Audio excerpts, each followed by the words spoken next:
This September, Canadians are challenged to grab their smartphones and head outside. Their mission?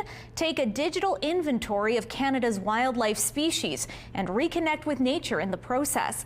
And the organization behind the nationwide project, called the Great Canadian Bioblitz, is offering up some extra incentives to help mobilize more people to take up the challenge. Here to explain more, I'm joined by James Pagé, a biologist with Canadian Wildlife Federation. Hello, James. Thanks so much for being with us. Hi, thank you for having me. So let's start off by talking about the Great Canadian Bioblitz. How does it work exactly? Yeah, so essentially it's a nationwide scavenger hunt. So the idea is for people to get outside, to connect with nature in their backyards or their hikes or wherever they are, and record everything that's living under the sun that they can find, from plants to birds to insects, and record it using the iNaturalist app so that we can take an inventory of everything we find across the country. And so why are these observances so important? What do you do with this data? Yeah, so we have this quite a large data set in Canada of observations, but scientists can't be everywhere, and we actually lack a lot of information on where species are found and distributions and timing of when things are showing up. And so all of this information can be used for conservation decisions. It sounds pretty simplistic, but we can't conserve things if we don't know it's there. And people are more likely to be interested in conservation if not only that they know it's there, but they know what it is and can have that kind of personal connection. So the Bioblitz is a bit twofold. So the information is to help make conservation decisions and planning, but also to help people kind of understand the living world around them.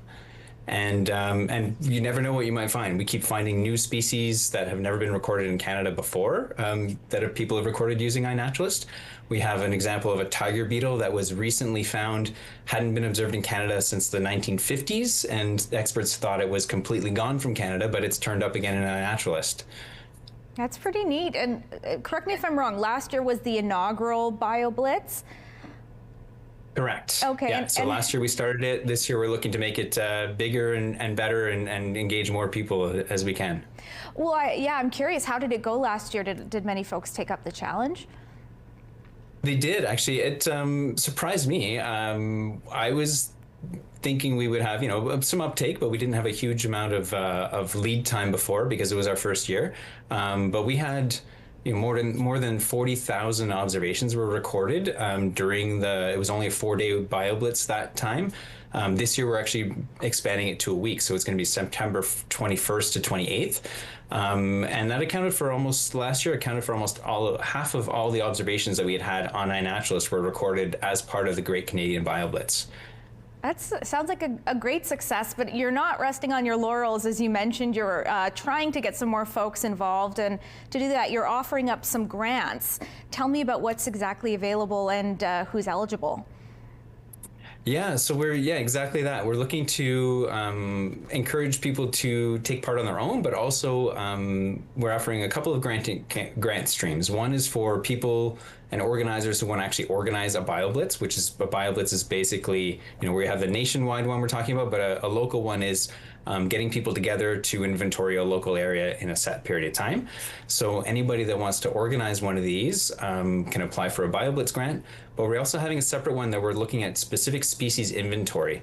So we have certain species that are recorded in iNaturalist or have not yet been recorded in iNaturalist, but we know they exist here in Canada, but they haven't been found. So we're looking at, we have this priority species list that we're looking at encouraging people to record, to apply for a grant that we can provide a little bit of funding for field surveys, for travel expenses to get out and actually try and look for some of these really obscure things that either we lack data on or haven't yet been found or not yet recorded on iNaturalist. That sounds pretty neat. So for anyone out there who's watching who might be interested, how can they apply? Yeah, you can check out greatcanadianbioblitz.ca. The information about the Bioblitz initiative is all there as well, but there's some guidelines for a funding stream. And the funding deadline is the end of July, so it's coming pretty quick. but it's not too rigorous to apply. So we're looking to see a lot of interesting applications, and beyond that, some interesting finds throughout the Bioblitz. And to inspire people to maybe not apply for the grants, but join you on the Blitz in September as well. Exactly. All right, well, we will leave it there. James, thanks so much for being with us. Great, thank you so much.